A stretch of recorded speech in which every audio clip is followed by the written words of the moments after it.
Joan Mir tunjukkan bagusnya Suzuki. Legenda MotoGP, Mick Doohan, mengomentari penampilan impresif pembalap tim Suzuki X-Star, yakni Joan Mir pada musim ini. Menurut Doohan, penampilan apik yang ditunjukkan Mir menunjukkan betapa bagusnya Suzuki. Hasil manis memang diraih Joan Mir di pentas MotoGP 2020. Bak kuda hitam, ia mampu bersaing memperebutkan podium meski seringkali memulai balapan dari posisi belakang. Total, pembalap asal Spanyol itu telah 4 kali naik podium pada musim ini. Podium terbarunya didapat dalam balapan terbaru musim ini, yakni MotoGP Catalunya 2020.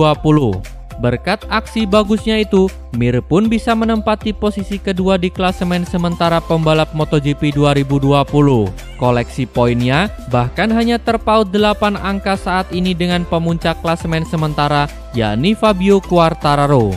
Mendapati kondisi ini, Doohan pun terkesan.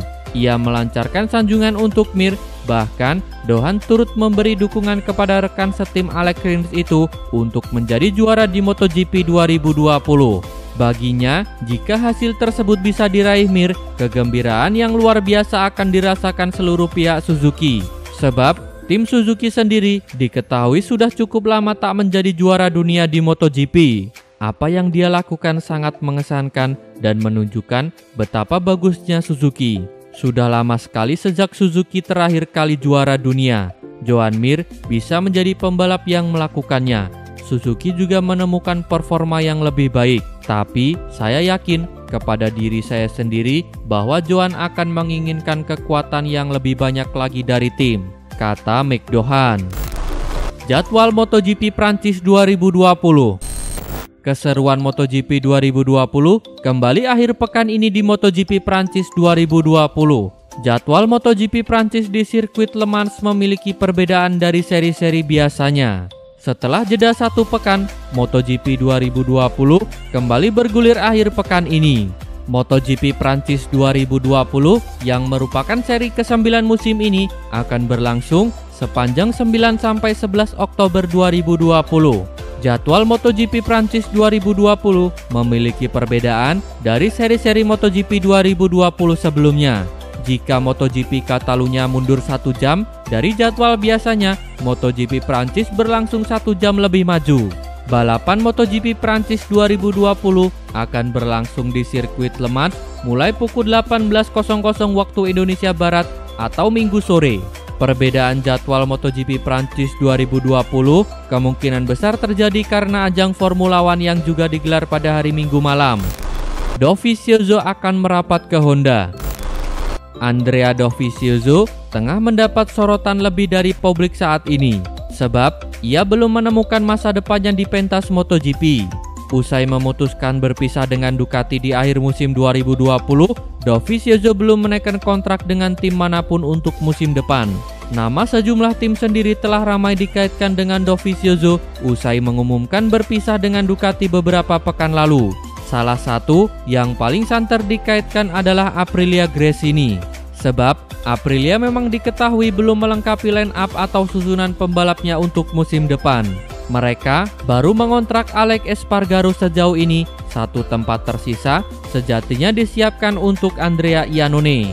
Tetapi masa depan Iannone masih belum jelas saat ini karena tengah terseret kasus doping.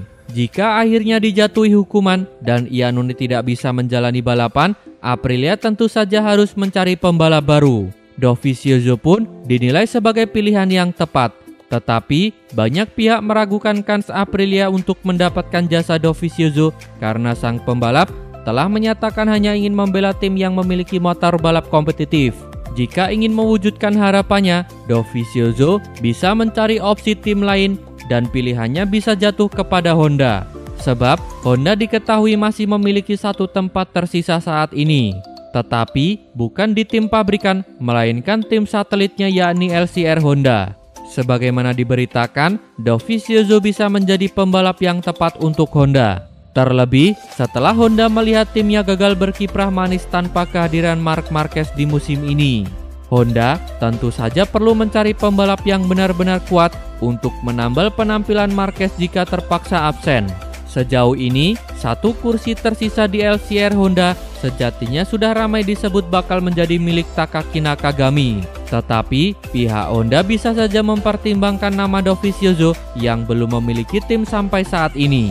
Nama Dovizioso sendiri bukanlah pembalap baru untuk Honda. Desmo Dovi pernah memperkuat Honda jauh sebelum berlabuh ke Ducati pada 2013. Repsol dan Honda batal bubar pada MotoGP 2021.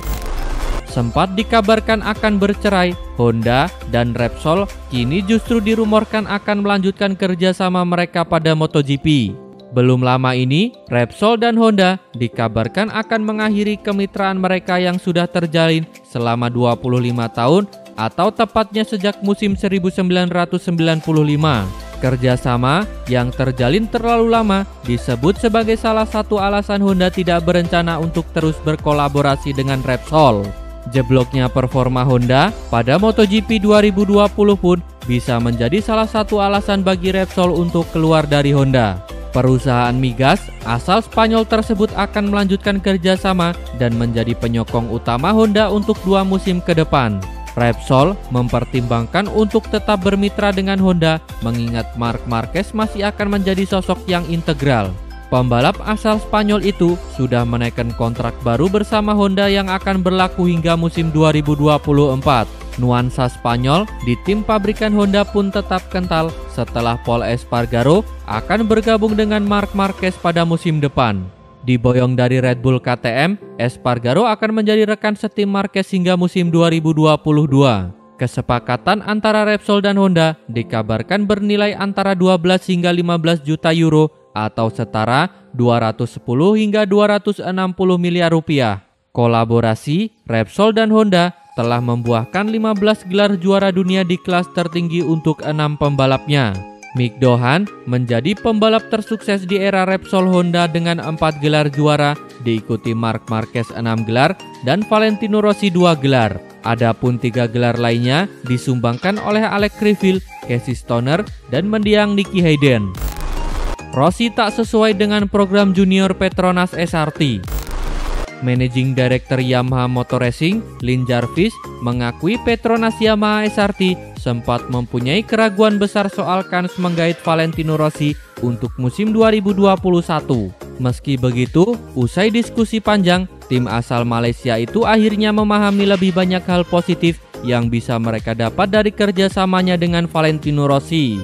Sejak akhir Januari, tempat Rossi di Monster Energi Yamaha memang dipastikan akan diambil alih oleh Fabio Quartararo. Rossi sendiri belum mau pensiun dan bertekad membela SRT pada musim 2021. Meski begitu, negosiasinya tak semudah membalikan telapak tangan. Ada banyak detail yang harus disepakati. Meski begitu, SRT sempat ragu menggait Rossi karena mereka ingin menjadi tim junior, mengingat mereka juga mempunyai struktur Petronas Sprinta Racing di Moto3 dan Moto2 yang menggait rider-rider muda. Filosofi ini jelas bertolak belakang jika mereka menaungi Rossi yang pada Februari 2021 akan berusia 42 tahun. Memang benar, filosofi mereka adalah membawa rider Moto3 ke Moto2 lalu ke MotoGP. Mereka juga ingin sesuatu saat nanti membawa para rider Malaysia. Dari sudut pandang ini, Vale tak selaras dengan strategi mereka. Tapi Vale adalah Vale, dia bukan rider normal, dia bisa membawa banyak hal untuk tim ini dan mereka langsung menyadarinya, kata Lin Jarvis. Keraguan SRT yang kedua adalah pertanyaan apakah Rossi masih bisa tampil kompetitif sepanjang 2021.